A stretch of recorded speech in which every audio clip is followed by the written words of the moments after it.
भरत प्रिय रामचंद्र शंकर हरियो। बोल श्यावर रामचंद्र की जय। वर्णानामर्थ संधान रसानाम छंद समपि मंगलानाम चाकर्तारो वंदे वाणी विनायक। श्री गुरुचरण सरोज रज निज मन मुकुर सुधार। वर्णहु रघुबर बिमल जसु जोदायक फल चार।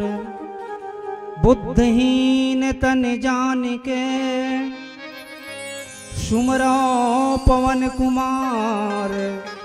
बल बुद्धि विद्या देहु मुहि हरहु कलेश विकार। बोल श्यावर रामचंद्र की जय। धर्मरागी धर्म प्रेमी सज्जन वृंद, वात्सल्यमयी करुणामयी भक्तिमती माता एवं बहनें, आज हमारे ग्राम सारखी में षष्ठी के पावन आयोजन में चिरंजीवी श्री गणेश राम साहू जी, सौभाग्यकांक्षी श्रीमती हेमाबाई साहू और चिरंजीवी डोमेश कुमार साहू और पायल साहू, इनके सुपुत्र और सुपुत्री के प्राप्ति के उपलक्ष्य में राघवेंद्र मानस परिवार ग्राम सारखी की प्रस्तुतिकरण हो रही है। और आप सभी से गुजारिश है, इसमें आप सभी इस मानस में आकर के गोता लगाएंगे, क्योंकि व्यक्ति के जीवन में ये जो क्षण जो होता है सौभाग्य से मिलता है। भगवान की बड़ा कृपा होती है, जब दया करते हैं, उनकी दया दृष्टि होती है, तब ये मौका मिलता है। और जिस व्यक्ति ने इस मौका को पा करके ईश्वर का चिंतन नहीं करते, भगवान का भजन नहीं करते, सत्संग में नहीं जाते, भगवान के शरण में नहीं जाते, तो ये मनुष्य शरीर पाने के बाद में उसको कोई लाभ नहीं मिलता। आज प्रत्येक जो व्यक्ति जो है लाभ में जा रहा है, लाभ चाहता है, तो जीवन का लाभ क्या है? तो जीवन का लाभ है भगवान के प्राप्ति। बाबा गोस्वामी तुलसीदास जी ने इस रामचरितमानस को रच करके जनमानस के बीच में क्या संदेश देना चाहते हैं?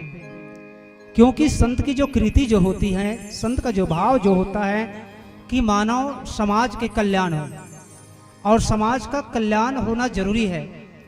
तो इसलिए कि वो जानते हैं संत जो होता है भूत भविष्य वर्तमान तीनों काल की जानकारी रखते हैं, और आने वाला समय क्या होगा इसलिए देखते हैं कि आज हम देख रहे हैं कलयुग युग चल रहा है।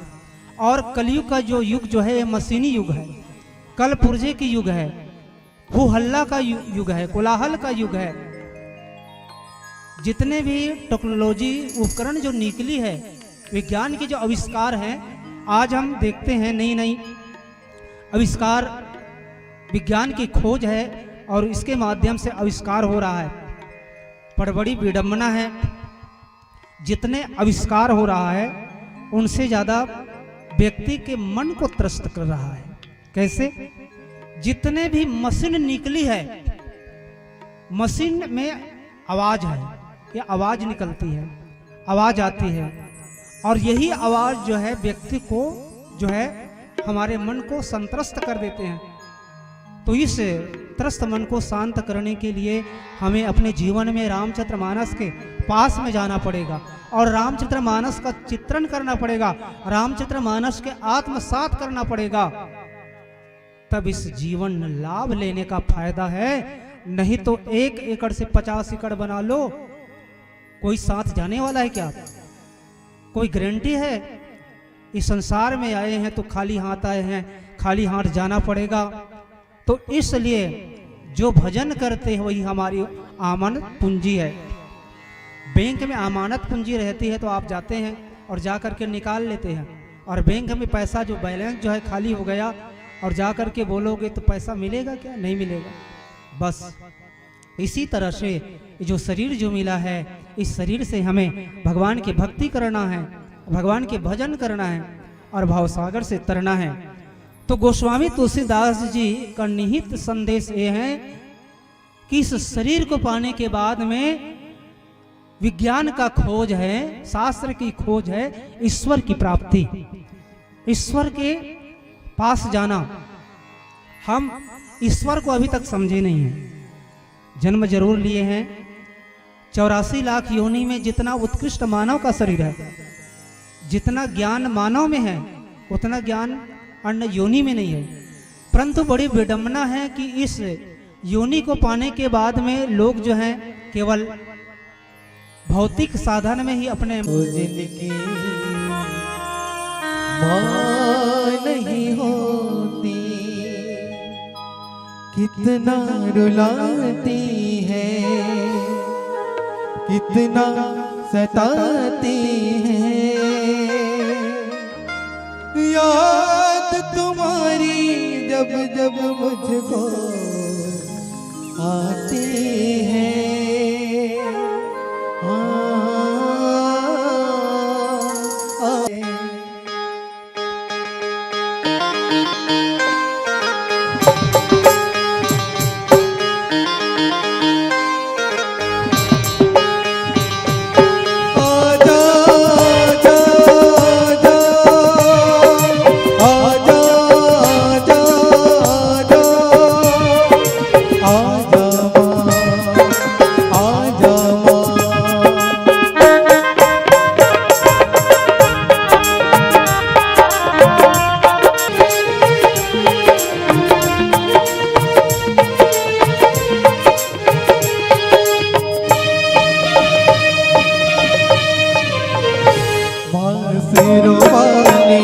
आजा महीना वाली ओ